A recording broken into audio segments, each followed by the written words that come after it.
My name is Boyd Bushman. I'm a senior scientist from Lockheed Martin. I have 27 patents. Approximately 13 years ago, I ran across a person who had been given a job by Dr. Teller.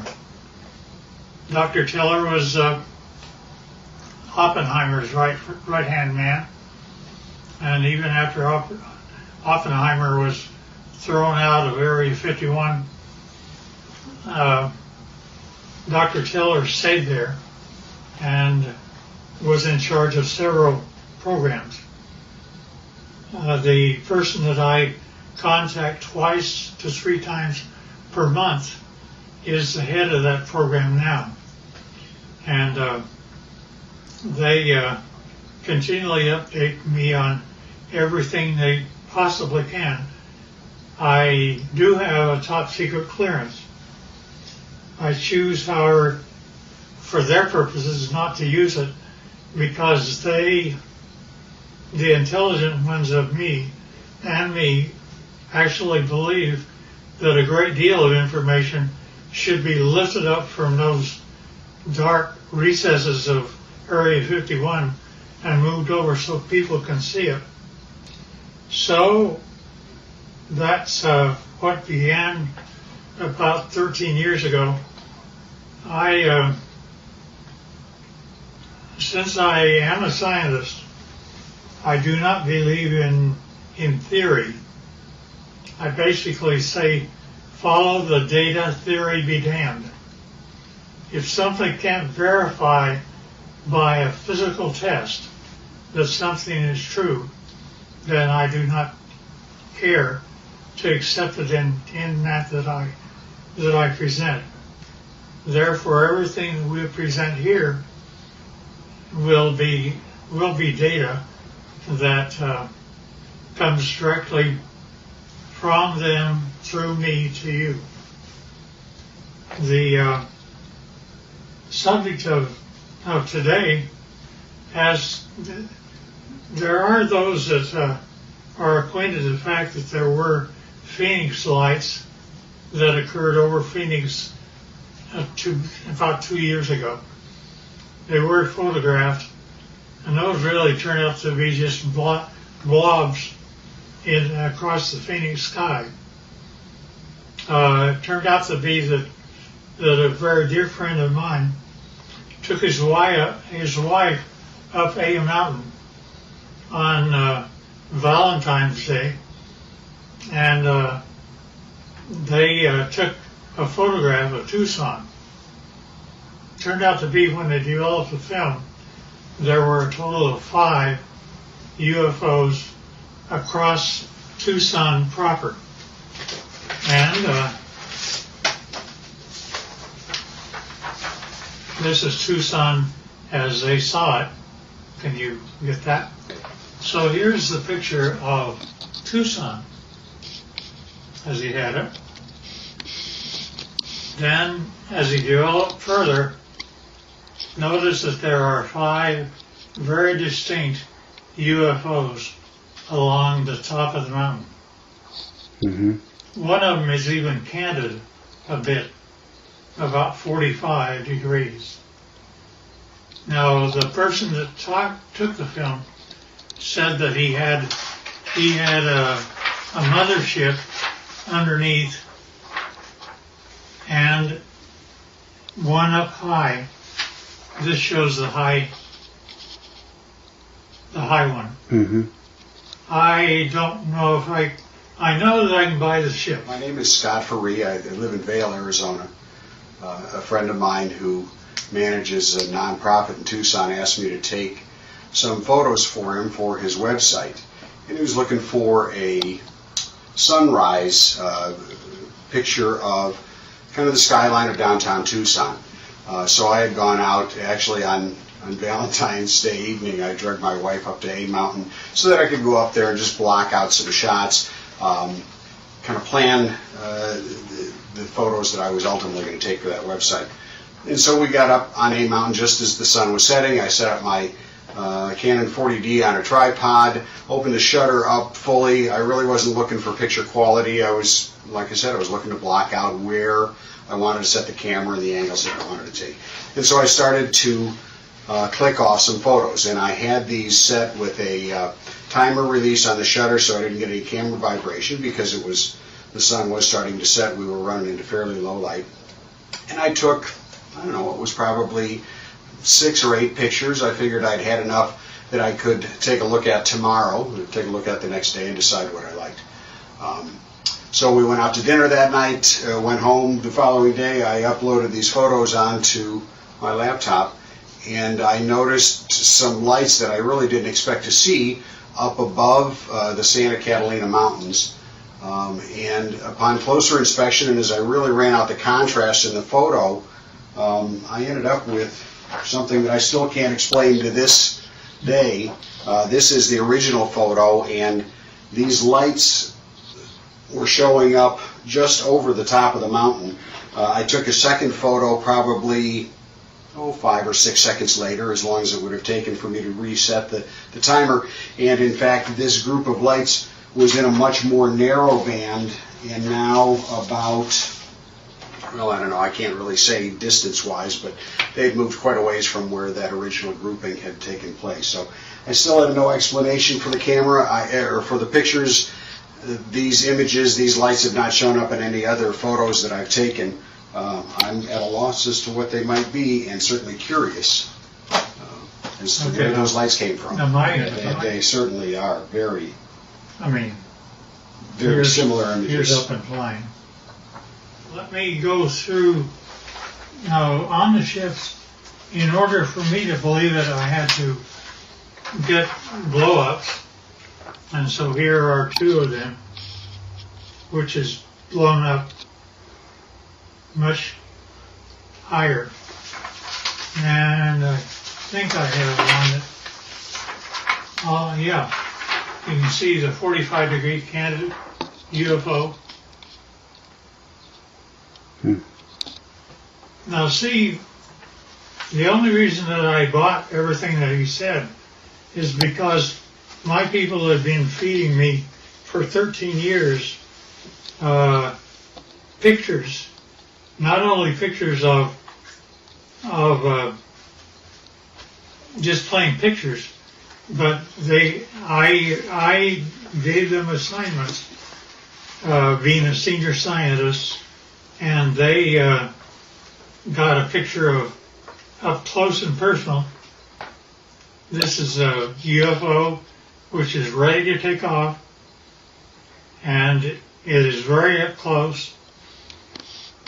And they inform me that there are 3 elements which the UFO is contained. One is telluride, the other is germanium, the other is palladium. I did not say a metal once. And not only that, but the things pick up and fly using anti-gravity. Now, that's one picture. Here's another picture. In this case, the UFO is not turned on, ready to fly. Therefore, it only shows on the upper part of it. And generally, it's white on the underside when power is applied. Here's also another of the same order. Now, these UFOs are 38 feet in diameter, and it was rather surprising to me, since I actually physically gave them my camera. They took this picture as a UFO was departing. Within one flick of my camera, they got 3 UFOs. That's real. And yeah, we don't know why either. Now also, when UFOs come in, they like we have a heads-up display for our pilots. They do too. This is what their pilots see in order to tell them how to come to Area 51 and land. And not only that, they can go to a vertical hole in a mountain over 51 and go down a shaft. They don't have wheels. They don't have anything like that. They take off by going up straight, and then not only that, but they travel extremely rapidly. Their home planet is Quintonia, which is 68 light years from us. They, to my surprise, when I asked them how fast they take to get from that, it should be 68,000 years to make it according to Einstein. But they're able to make it to us in 45 years.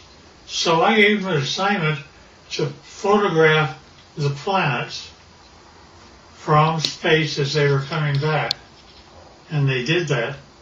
And you see Jupiter and Saturn and Mars and Earth as it's seen by UFOs. And here's another. Now, we aren't going through motherships or anything like that. Nevertheless, those are the UFOs. Now, when they actually get powered up and actually start traveling, it turns like this. You do not hear sound. They're up. They travel like that. They look like that, and they travel extremely rapidly. Now, the question is who are they? Here's another one that's, you see the bottom, how it's all white? It's turned on. Here's also the bottom turned on. Strangely enough, I asked them to take pictures of the power unit on the bottom, up close and personal. They gave me this. I don't know what this means. That's when my camera actually looks into the power center of the UFO. Now, I asked them to tell me about who was flying these things. He therefore said, fine, they're approximately 5 feet, 4.5 to 5 feet tall. They had one or two of them around it that were 230 years old, and we have a total of at least 18 that exist and operate with our facility as Teller set it up. Now notice the eyes are different, nose are different, but they do have 5 fingers, 5 toes, 2 eyes, and rather strangely enough, I asked him how they communicate. He says, well, it's like this, Boyd. You all of a sudden have a question in your mind. You walk into a room with one of them, and all of a sudden you find yourself giving the answer to your question in your own voice. They're able to use your own voice by telepathy to talk to you. And I said, fine. Now that's how they look front. But when you turn around and look at the back, it's like that. Now notice that they have 3 backbones. They're actually cartilage. Nevertheless, it's a much more efficient system as ours.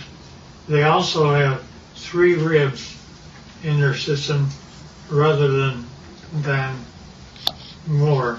This is also the back side of an alien.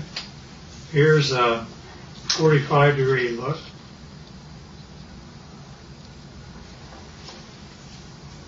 And here's the back of the head. Notice the veins, no hair. And now when we talk about aliens, I pushed the issue, and he said, well, there's kind of 2 groups of aliens. he divided them, they divide them into two groups. One group he calls, it's like you have a ranch. And you have a ranch and you find that one group are your wranglers that know how to wrangle your cattle. There are others are rustlers, ones that steal your cattle. And indeed, that the two groups do act differently. To the ones that are wranglers are much more friendly and have a better relationship with us.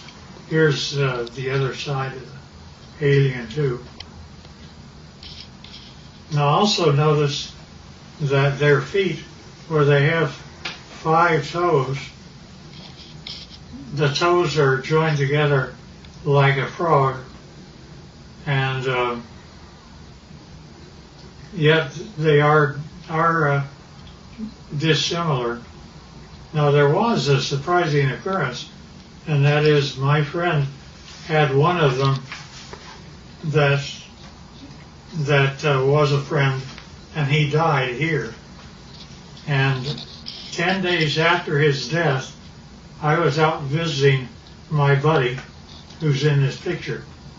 And if you look very close, you can see that his friend is in spirit form right over his left shoulder. You can also see that the fingers are long, that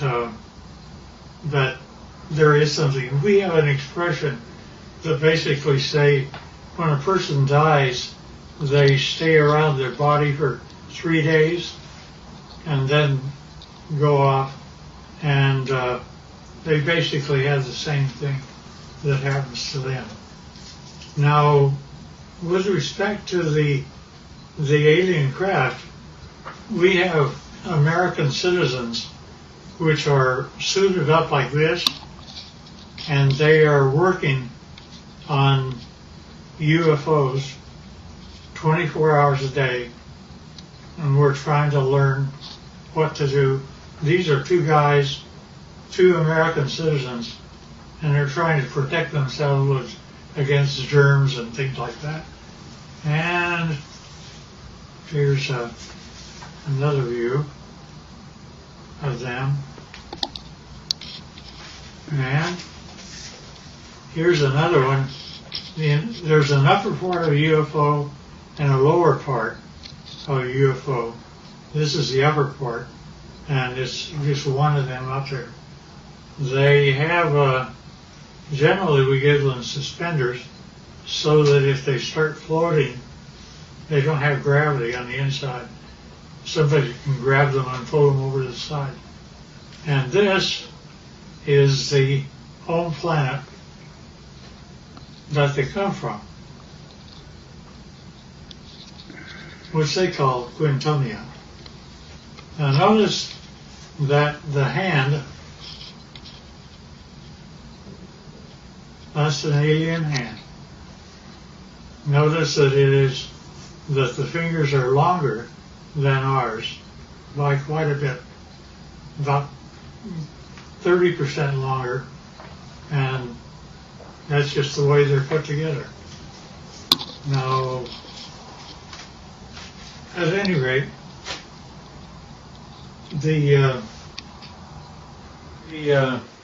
this process that introduced me directly or indirectly to Dr. Teller's work with the group that still is in charge of Area 51 and equivalent, turned out to be a doctor, very, very fine gentleman. And I was carrying on a conversation with him. He saw how the subject was going, so he simply said, well, you need to know what I did one day. And I said, okay. He said, I was in the process of doctoring a pilot who was a test pilot, a Navy test pilot for the United States government. And it was 1947. said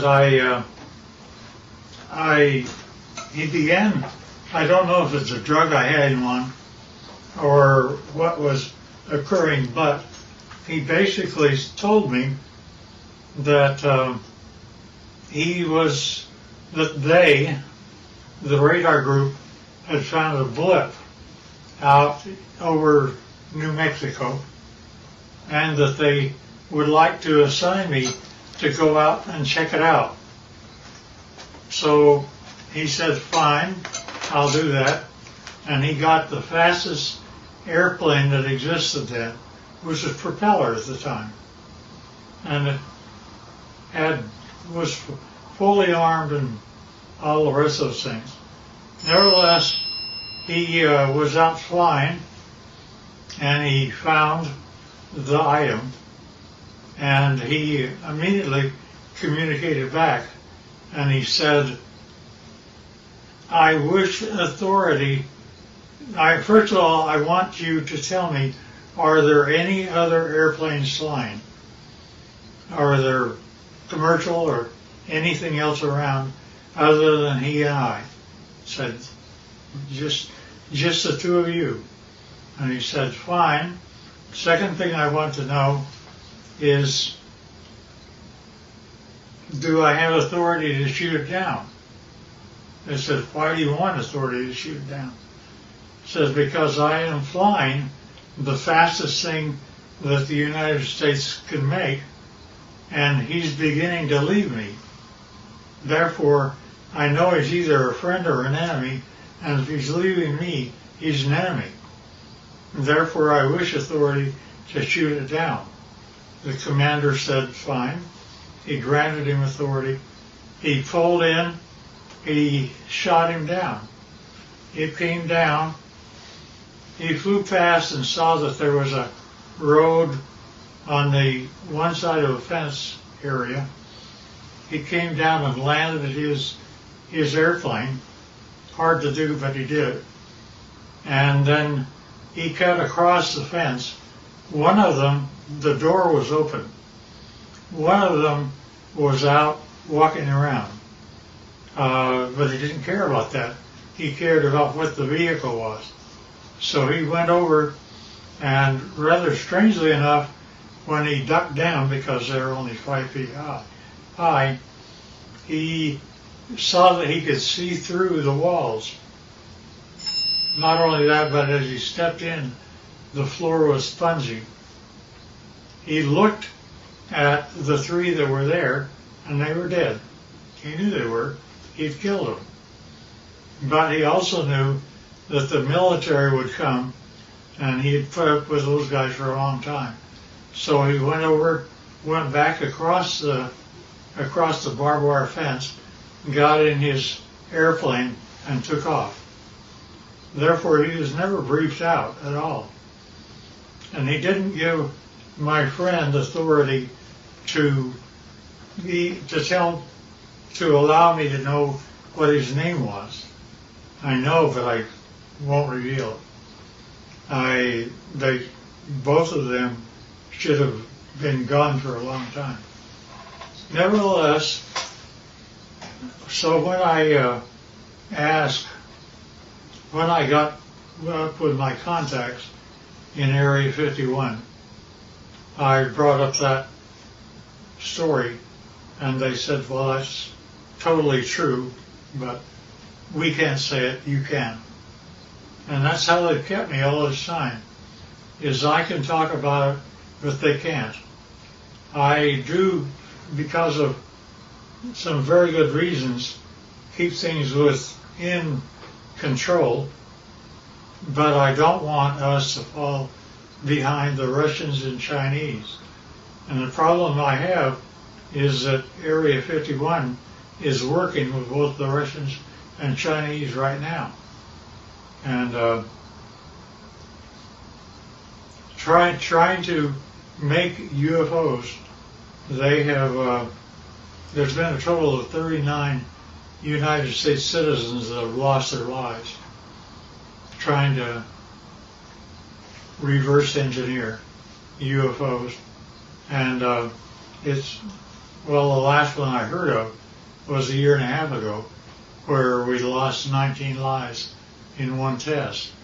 They actually wanted to bring various flying craft near the UFO, and the UFO defended itself, and 19 of our people died. Now, they kept giving me things rather than, they would give me pieces of UFOs, and I would come to my laboratories. I had the laboratories of Lockheed and every place else, so I would do that, but I would get pieces of UFOs. For example, I have 3 little pieces of UFOs down underneath the thing that looks like a quartz crystal. Notice that that is my hand, and it is giving weight. It says that it weighs 100 grams. Now, without those 3 items, when I take the UFO material away, notice that the 3 UFO items are gone. But also notice that the weight of the crystal is now 650 grams. The implication here is that if I were to take the pieces of UFO and put them underneath an average man's scale, he would weigh 45 pounds. Basically, they're working in anti-gravity, and therefore our effort is anti-gravity. Now, not only that, but we take these same pieces of items, and I go to a standard voltmeter, and notice that in my voltmeter I am getting a total voltage of 249 volts out of one piece of UFO. Not only that, but the team took a piece of UFO and connected it up like this and was able to have a complete laboratory operate for 6 months with heavy equipment. And it goes all the way up to 12 amperes. And since you didn't really get this before, here's the foot with the toes joined together. And this is a better view of the same. Now notice also, this is the body of an alien, and where we have 6 ribs that are connected together, they have 3. And the total height is less than 5 feet. And they still look like this, not like you and I. Nevertheless, so we're able to obtain voltages and anti-gravity, and anti-gravity appears several ways, which is rather unique and nice. Scotty talked about UFOs. I basically said, yeah, I understand, because here is what Area 51 was giving to me since the year 2000 and beyond. Notice it's recent, and we have one triangle, then we have 1, 2, 3, 4, 5, and we have one that's 150 feet across, if not larger. And each one of these are separate documentation of UFOs that were photographed and taken across the world from 2000 the year 2004. Now, when you actually get what that all means, is a UFO, when it's white on the underneath side, is ready to fly like that. And it's anti-gravity, that's the reason you don't hear anything. But when it's just parked means just floating in air. It could be above your house, like this, and this. This turns out to be the heads-up display that the aliens see of how to go to Area 51 and store their craft. Nevertheless, this is what the craft look like. That's how they change power. And notice that here's an egg-like thing, but it's standing on end only because it has no gravity itself. And that is a piece of UFO germanium. And this little dot is a piece of neodymium magnet, which is above the germanium, and it's floating all by itself. And that, again, is a UFO. And we don't know why, but the crystal appears to be colored rose, and we can't figure out why yet. There's a whole batch of analysis that we're having to do. Alien, side view, front view, top view, line.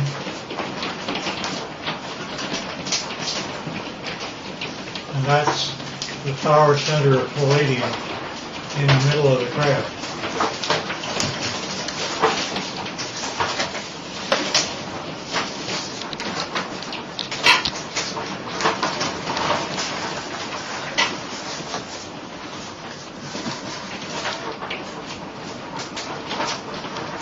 In case I missed anything.